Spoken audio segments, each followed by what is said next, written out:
혹시 여러분들은 파이브 아이즈라는 말을 들어보셨나요? 혹시 여러분들이 어떤 정보계통에서 일을 했거나 군에서 일을 하신 분들은 좀 들어보신 그런 용어일 텐데, 이 파이브 아이즈는 1956년에 만들어진 정보기관 동맹체로서 미국과 영국, 캐나다, 호주, 뉴질랜드 5개국이 포함되어 있으며 각자의 최우방 동맹국이 되는 협정을 말합니다. 자, 파이브 아이즈는 말 그대로 5개의 눈을 의미해요. 5개의 눈이다. 그런데 우리의 신체 기관 중 보통 눈으로 뭘 합니까? 여러분들의 눈으로 지금 뭘 하고 있어요? 저를 바라보고 있죠? 우리의 눈은 보는 역할을 합니다. 관찰을 하죠, 관찰. 따라서 일반적으로 눈은 정보기관이나 첩보기관을 상징하는데, 실제로 파이브 아이즈는 정보 동맹체를 뜻해요. 자, 그렇다면 정보 동맹체는 과연 뭘 의미하는 것일까요? 이 질문에 대한 답을 하려면 우선 동맹에도 여러 등급이 있다는 사실을 우리가 알아야만 합니다. 동맹에도 등급이 있다는 거예요. 한마디로 인도적인 지원에서 차관과 같은 금전이나 백신과 같은 구호 물품 등을 지원하는 것이 가장 낮은 약한 동맹 단계라면, 자국민이 희생될 수 있는 전쟁에 군대를 파견하는 것이 그 다음 단계랍니다. 그래서 우리는 보통 미국을 가리켜서 혈맹이라고 보통 이야기를 하죠. 6.25 전쟁 때, 한국 전쟁 때 미군들이 와서 수만 명이 죽었거든요. 피로 맺어진 동맹이다, 그런 말을 합니다. 우리나라가 거기에 속해 있어요. 하지만 파이브 아이즈는 놀랍게도 그 이상의 최상위 동맹체예요. 그것보다도 수준이 높습니다. 레벨이 높아요. 바로 5개 나라의 군대와 정보기관들이 서로의 정보를 공유하는 단계까지 나아갑니다. 그래서 이제 정보 동맹체는 동맹 중에서도 가장 굳건한 동맹이라고 말할 수 있는 거죠. 자, 이 파이브 아이즈에 들어가기가 얼마나 어렵냐면, 우리가 여러분 쉽게 이야기하는 이스라엘은 보통 이야기를 할 때 미국의 최우방 아니냐, 미국은 항상 이스라엘 편을 든다, 우리가 그렇게 생각을 하잖아요. 실제 그렇고요. 그런데 그런 이스라엘조차도 이 파이브 아이즈에 들어가지 못해요. 멤버에 속해 있지 못합니다.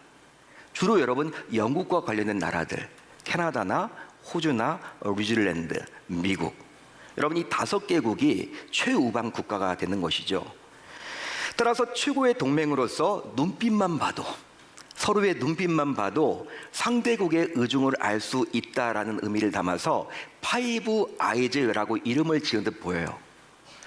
여러분, 실제로 저와 여러분들이 살아가는 이 세상, 관계를 맺으면서 살아가는 이 세상에서도 눈의 역할은 정말로 중요한 것 같아요.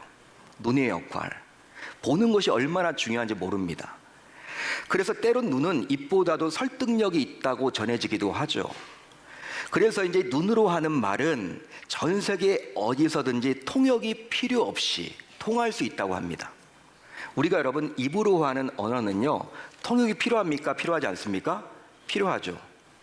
우리가 여러분 옆 나라 일본만 가더라도 못 알아듣잖아요. 이게 어떤 말인지. 가까운 나라인데도 불구하고 1시간만 비행기 타고 가면 되는데 못 알아듣습니다. 중국도 마찬가지고요. 그렇지만 이 눈으로 하는 언어는요, 이 커뮤니케이션은 그냥 여러분 통역이 필요 없는 거예요. 그만큼 여러분 어떤 의미에서는 최고의 커뮤니케이션 방법이라고 생각을 해볼 수가 있죠. 자, 이제 오늘 살펴볼 에베소서는 바울이 에베소 교회 성도들에게 쓴 편지입니다. 편지예요. 서신입니다. 자, 에베소 교회는 바울 스스로 오랫동안 머물면서 개척했던 교회였는데요. 바울은 제가 몇 번 말씀을 드렸지만 순회 선교사였습니다. 그렇기 때문에 이곳저곳 다니면서 말씀을 전하고 교회를 개척했어요.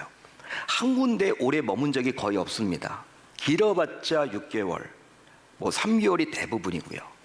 여러분, 짧은 시간 교회에 머물러서 교회를 개척하고 또 이동하고 했는데, 이 에베소 쪽에서는요 무려 2년 6개월 동안 머물렀습니다. 여러분, 다른 교회와 다르겠죠. 바울의 입장에서 에베소 교회는요 애증이 가는 거예요. 사랑이 가는 거예요. 더 애착이 가는 거죠. 더 여러분 자기가 시간을 많이 머물렀던 교회였고 개척했던 교회다 보니까 많은 성도들도 알고 있었고 하다 보니까 에베소 교회에 대한 애증을 가지고 있었습니다. 사랑을 가지고 있었다라는 거예요. 자, 그런데 그 교회 성도들에게 문제가 생기게 되자 당시 복음을 전하다가 옥에 갇혀있던 바울은 이제 이 문제를 해결해 주고자 교회 성도들에게 편지를 써서 보냈습니다. 그 편지가 곧 우리가 오늘 살펴볼 에베소서라는 거예요. 자, 그런데 이 편지를 시작하면서 바울 사도는요, 에베소 교회 성도들을 위해서 기도할 때마다 그들을 기억하며 감사하고 있다라고 말을 해주고 있습니다. 오늘 말씀에 보면 나와 있죠. 바울의 기도인데요, 오늘 말씀은 바울이 기도할 때마다 그들을 기억하면서 그들에 대해서 감사하고 있다라고 말을 해주고 있습니다. 여러분, 이유가 있겠죠. 바울이 여러분 그렇게 그 에베소 교회 성도들을 기억하며 감사했던 이유가 있는데, 그것은 바로 무엇이냐면 바울 스스로 당시 성도들의 믿음과 서로를 향한 사랑을 전해 들었기 때문이에요. 따라서 이 얼마나 기특하고 대견한 성도들이라 말할 수 있을까요? 자기가 개척했던 교회 성도들이, 그 교회 멤버들이 믿음의 성장이 일어나고 있고 또 서로 사랑하고 있다는 이야기를 남을 통해서 전해 들었으니 이 얼마나 기특하고 대견합니까? 그랬기에 당시 옥에 갇혀서 아무것도 할 수 없었던 바울은 이런 에베소 교회 성도들의 모습에 감동한 나머지 그들의 믿음과 사랑을 칭찬하고 이렇게 막 띄워주고 있는 거예요. 말을 해주고 있습니다. 그러면 감사하고 있다라고 그 말까지 해주고 있어요. 그러니까 칭찬하고 감사까지 했습니다. 자, 그런데 오늘 말씀 18절을 보세요.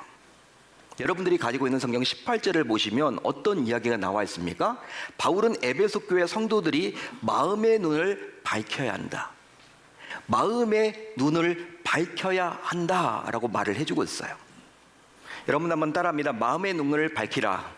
마음의 눈을 밝히라. 마음의 눈을 밝히라. 마음의 눈을 밝히라. 이 마음의 눈을 밝히라라는 이 말은 마음의 눈을 열어라 이런 뜻이에요. 눈을 열어라. 자, 그렇다면 이것은 정말 너무나도 이상한 표현 같아요. 좀 이해가 되지 않습니다. 앞에서 분명히 바울은 에베소 교회 성도들의 뭘 칭찬했어요? 뭐에 대해서 감사했어요? 그들의 믿음과 사랑에 대해서 칭찬하고 감사하지 않았습니까? 자, 그런데 그들을 위해서 기도할 때마다 그래서 감사한다고 기억하고 있다고 그 이야기까지 해줬단 말이에요. 자, 그러기에 한번 곰곰이 생각을 해봐야 될 것이 있는데, 그것은 바로 무엇이냐면 아직 마음의 눈이 열리지 않은 자들이 과연 믿음과 서로를 향한 사랑의 열심이 보일 수 있을지, 그것에 대한 의문을 갖게 된다는 거예요. 마음의 눈이 열리지 않은 상태에서 어떻게 그들의 믿음, 어떻게 그들의 사랑, 이게 가능할까? 우린 그런 의문을 갖게 되는 것이죠. 자, 그러면 바울이 말하고 있는 마음의 눈이란 과연 어디에 있는 눈을 말하는 것일까요? 오늘 말씀의 제목처럼 마음에도 눈이 있을까요? 여러분 대답을 해보세요. 여러분 마음에도 눈이 있습니까? 여기 믿음이 좋으시네요. 보여주세요. 또 당시 바울은 에베소 교회 성도들이 마음의 눈을 감고 있다는 것을 과연 어떻게 알았을까요? 오늘 말씀이 무엇이냐면 마음의 눈이 감고 있다는 거예요. 그걸 전제하고 지금 마음의 눈을 밝혀라, 뜨고 있어라, 그 말을 해주고 있지 않습니까? 자, 그렇다면 바울은 당시 에베소 교회 성도들이 마음의 눈을 감고 있다는 것을 어떻게 알았냐는 거예요. 그뿐 아니라 어떻게 할 때 이 마음의 눈은 열리게 되는 것일까요? 자, 그렇다면 이 말씀을 듣고 있는 여러분들은 과연 마음의 눈이 활짝 열려 있습니까? 아무도 대답을 못 하시네요. 아니면 안타깝게도 마음의 눈이 모두 감겨 있는 것일까요? 자, 그리고 바울이 말하고 있는 이 마음의 눈은 과연 이제 그렇다면 무엇을 뜻하는 것일까요? 여러분, 성도의 신앙은 오직 그의 열심만으로 그 정도를 알 수가 없습니다. 우리는 보통 착각하는 경우들이 있죠. 교회에서 여러분 열심히 일을 하고 봉사하고 예배에 잘 참여하고 교회에 자꾸 눈이 띄면요, 그 사람의 믿음이 굉장히 좋고 신앙생활을 열심히 한다, 그 사람 믿음 굉장히 대단한 사람이야, 여러분 이렇게 좀 생각을 많이 하죠, 주변에서. 그래서 그런 사람들을 나중에 우리가 중직자를 뽑을 때에도 투표를 통해서 이렇게 세우기도 한단 말이에요. 하지만 분명한 것은 오직 그의 열심만으로 그 신앙이 진짜인지 하나님께서 원하시는 단계까지 이르렀는지 우리가 알 수는 없다라는 거예요. 실제로 당시 에베소 교회 성도들의 믿음과 사랑의 열심은요 대단했습니다. 바울이 여러분 그것을 칭찬하고 있잖아요. 그걸 여러분 뭐라고 하진 않잖아요. 들려지는 이야기가 야 에베소 교회 성도들의 믿음은 대단해. 얼마나 서로 사랑한지 몰라. 그런 이야기를 지금 오간에서 듣고 있다 보니까 그들의 믿음을 여러분 그들의 사랑을 지금 칭찬까지 해주고 있습니다. 오히려 그것까지 감사하고 있습니다. 근데 바울이 보기에는 그게 부족하다라는 거예요. 지금 그게 부족하다라는 거예요.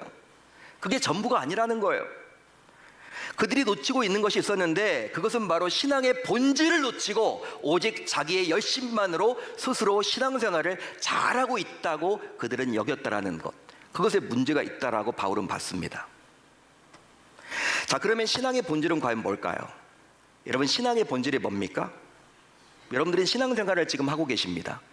그렇다면 신앙생활을 하고 있는 여러분들에게 묻겠습니다. 신앙의 본질은 과연 뭘까요?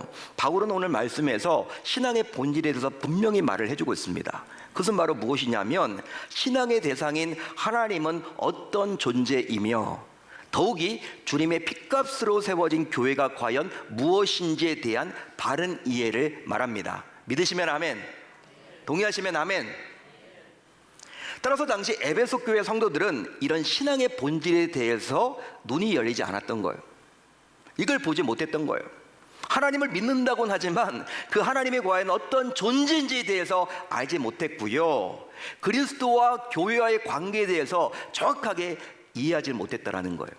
열심은 있는데 믿음 생활을 한다고 하는데 사랑은 하지만 바울이 보기에는 부족함이 보였다라는 거예요. 자, 그러다 보니 교회를 바라보는 눈, 교회에 대한 바른 이해가 너무나도 당시 에베소 교회 성도들 사이에서 부족했습니다. 그 결과 교회를 섬기는 근본적인 자세에도 문제가 생겼던 거예요. 그랬기에 겉으로 보기에는요 그들 모두 괜찮은 교인처럼 보여요. 막 칭찬을 받는 거예요. 야, 믿음 너희 믿음 대단해. 에베소 교회는 이렇게 사랑이 많은 줄 몰라. 사람들이 그렇게 칭찬을 많이 해줍니다. 막 교회 주변에 추천을 받을 때 에베소 교회 가라고 그렇게 이야기를 합니다. 하나님이 보시기에는요 그게 아니라는 거예요. 내적으로 살펴봤을 때 적지 않은 문제들로 힘겨워하고 있는 그들의 모습을 바울 사도를 통해서 지금 하나님께서는 꼬집어주고 있는 것이죠. 너희들 그래서는 안 된다라는 거예요. 너희들 믿음과 사랑이 진짜가 아니라는 거예요. 내가 원하는 방식이 아니라는 거예요. 너희 열정과 너희 열심은 중요하지만 너희 열정과 열심만으로 신앙생활을 해서는 안 된다라는 거예요. 그 말을 지금 해주고 있는 것이죠. 자, 그래서일까요? 바울은 에베소 교회 성도들이 바른 말씀 안에서 성령께서 부어주시는 교훈과 깨달음으로 하나님은 과연 누구이며 또 교회에 대한 바른 눈이 열리기를 촉구했습니다. 오늘 말씀 17절을 볼까요? 우리 한번 같이 읽어봅니다. 시작. 우리 주 예수 그리스도의 하나님 영광의 아버지께서 지혜와 계시의 영을 너희에게 주사 하나님을 알게 하시고 17절에서는 하나님을 바르게 알아야 된다. 너희들 이 마음의 눈이 열려서 바로 하나님을 바로 알아야 된다.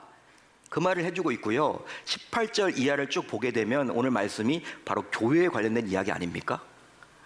교회에 대해서도 바른 이해가 필요하다. 지금 바울이 이야기를 해주고 있는 거예요. 자, 그렇다면 마음의 눈이 밝히지 않으면, 즉 마음의 눈이 열리지 않으면 과연 어떻게 될까요? 여러분, 마음의 눈이 열리지 않으면 어떻게 될까요? 마음의 눈이란 바로 영적인 눈을 말합니다. 영안을 말하는 거예요. 보이지 않는 세계를 바라보는 눈을 말하는 것입니다. 우리 육안이 아닙니다, 여러분. 마음의 눈은 바로 영적인 눈, 영안을 말하는 것이고 영적인 것을 바라보는 그걸 말하는 거예요. 보통 사람들은요, 눈 하면요, 여러분 눈에 보이는 것만이 전부라고 여기죠. 우리는 보통 눈에 보이는 것을 전부라고 여겨서 그걸 보고 나서 판단하고 어떤 결정을 내리고 말도 여러분 툭툭 내뱉고 우리가 여러분 뭐 판단하고 생각하고 또한 이렇게 쉽게 정죄하기도 합니다. 그렇지만 바울이 말하는 그 눈은요, 이 육안이 아니라는 거예요. 그런즉 마음의 눈이 열리지 않으면 어떤 일이 벌어지느냐? 결과적으로 하나님을 바로 알지 못하게 되고 그리스도와 교회와의 관계를 왜곡하게 되는 것입니다. 안타까운 일이죠. 신앙생활을 오래 해도 이 마음의 눈이 열리지 않으면요, 하나님이 누구인지 몰라요. 진짜 하나님이 누구인지 몰라요. 성경이 근거한 하나님이 누구인지 몰라요. 그리스도와 교회의 관계에 대해서 잘 몰라요. 그냥 다니는 거죠, 교회를. 그게 여러분 안타까운 현실이죠. 그 결과 교회 생활을 하면서도 여러 갈등과 각종 시험에서 헤어나오지 못하고 종국에서는요, 어떤 일이 벌어지느냐, 신앙에서 멀어져요.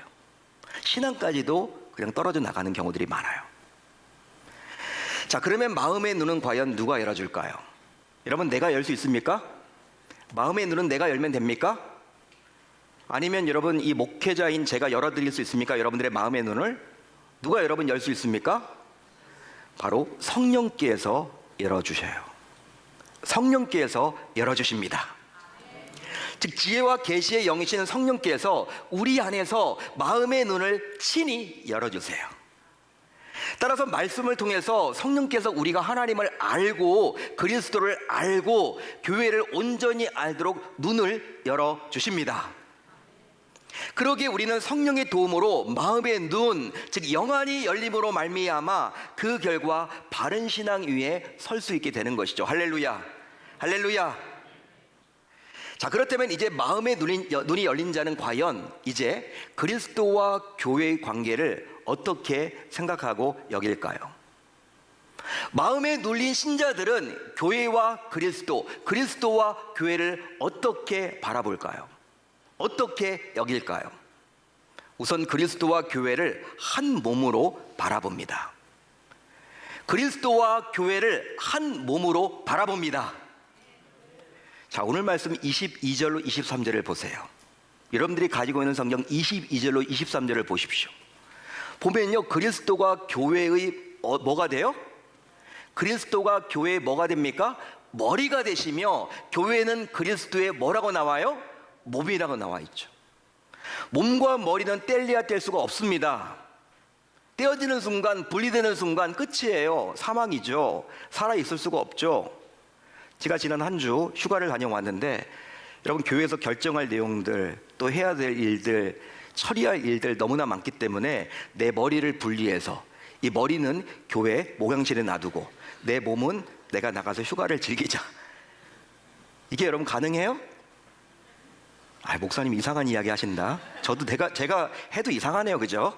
이건 영어에서나 여러분, 공상과학 영어에서는 나오는 이야기지, 여러분 몸과 머리는요 분리될 수가 없어요. 근데 바울이 여러분 왜 이런 이야기를 할까요? 굳이 여러분 설명할 때 그리스도와 교회를 설명하면서 몸과 머리로 설명을 왜 해줄까요? 이건 분리될 수가 없고 뗄래 뗄 수가 없는 일심동체라는 거예요. 믿으시면 아멘. 아멘. 그러기에 몸인 교회는 머리인 그리스도의 명령대로 움직여야만 하는 것입니다. 할렐루야, 할렐루야. 머리 역할이 뭐예요, 여러분들? 지시하는 역할이죠. 머리가 지시하기 때문에 제가 이렇게 손을 지금 이렇게 딱 해서 움직이잖아요. 머리가 지시했는데 움직이지 않으면 그건 여러분 비정상이죠. 마찬가지 여러분, 그리스도가 명령했는데 교회가 말을 안 듣는다. 여러분 좀 이제 정상이 아닌 거예요. 그 교회는 정상이 아닌 거예요. 따라서 교회는 오직 그리스도의 말씀을 기준으로 세워지고 말씀을 기준으로 유지되며 말씀을 기준으로 끝까지 맡겨진 사명을 감당해야만 하는 것입니다. 한마디로 신앙의 연조가 있거나 직분자라고 해서, 또 담임 목사라고 해서, 당회 장로님이라고 해서, 중직자라고 해서 자기가 원하는 교회를 기대하며 만들어 가려고 해서는 결코 아니 된다라는 거예요. 오늘 말씀 보면서 제가 여러분들 참 위험한 위치에 있구나, 기도가 필요하겠구나, 여러분들이 정말 기도해 주지 않으면, 내가 기도하지 않으면 내 생각대로 교회를 하려고 하겠구나, 여러분 제가 깨닫게 되었어요. 여러분 담임 목사뿐인가요? 교회에서 여러분 오랫동안 신앙생활을 했던 분들은요, 교회에 대한 애착을 가지고 있죠. 사랑을 하죠. 그러다 보면요 자기의 생각이 곧, 이게 여러분 성경적인 생각도 아닌데 자기의 생각이 곧 교회여야 된다라고 착각하기 쉽다라는 거예요. 그런즉 그리스도의 몸인 교회는 소중하고 구별된 곳이기에 이제 그 누구도 교회를 함부로 여겨서는 곤란합니다. 특히 성경을 알고 하나님을 믿는다라는 신자라면 세상 불신자들처럼 교회를 함부로 이야기하거나 취급해서는 결코 아니 될 줄로 믿습니다. 예를 들어서 어떤 문제 있는 교회가 보여요. 뭐 교회가 그래. 여러분, 우리는 그렇게 할 수 없다라는 거예요. 세상 사람들은 교회에 손가락질을 하고 뭐 교회가 그래 이렇게 이야기하지만 우리는 여러분 누구를 떠올려야 돼요? 그 교회를 바라보시는 우리 주님의 그 마음이 여러분 우리가 느껴져야 한다라는 거예요.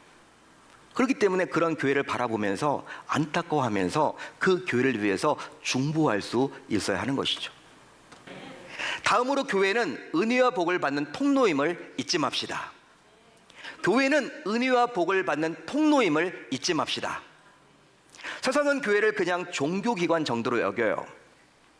법인으로 여기죠. 종교단체로 여기죠. 우리 교회 고유 번호증이 있죠. 세상은 그렇게 여깁니다. 그렇지만 하나님께서는 오직 교회를 통해서 신자인 우리와 관계를 맺어주세요. 따라서 교회를 떠나서는 바른 신앙생활을 할 수도 없고 그 결과 하나님으로부터 은혜와 복을 받아 누릴 수도 없습니다. 그런즉 어떤 특별한 사유가 아니라면 반드시 교회에 나와서 신앙생활을 해야만 할 줄로 믿습니다. 믿습니다. 여러분, 신자인 우리는 교회 생활을 하면서 여러 어려움을 만나게 돼요. 저도 만나고 여러분들도 만나게 됩니다. 만약 교회 생활이 취미 생활, 동아리 활동과 같다면 어려움을 만났을 때 안 하면 그만이에요. 동아리 안 나가면 그만이죠. 취미 생활 안 하면 그만이죠.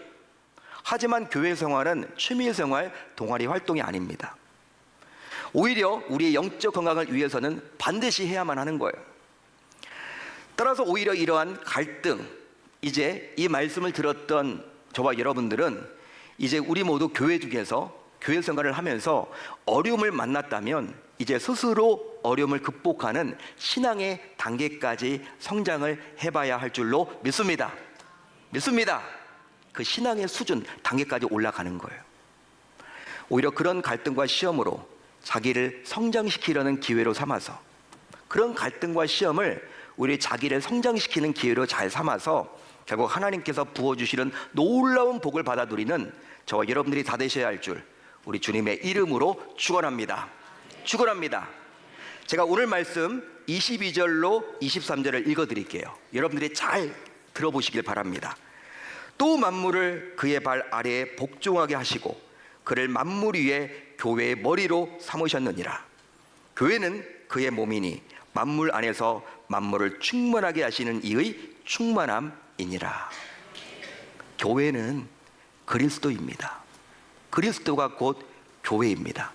십자가에 달려 죽으심으로 저와 여러분들을 구원해 주셨죠. 구원하셨고 교회를 세워서 교회를 통해서 신앙생활을 하도록 우리에게 말씀해 주고 있어요.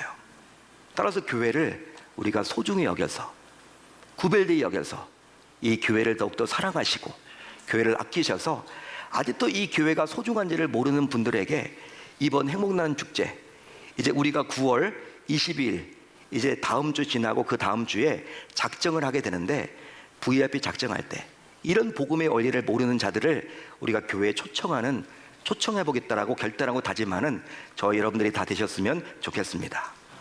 그렇게 함으로 말미암아 하나님을 기쁘시게 하고 하나님을 기쁘시게 해서 이 교회가 하나님의 복이 넘치는 교회, 하나님의 은혜가 넘치는 교회, 오는 사람들마다 행복해지는 그러한 교회가 될 수 있기를 우리 주님의 이름으로 축원합니다.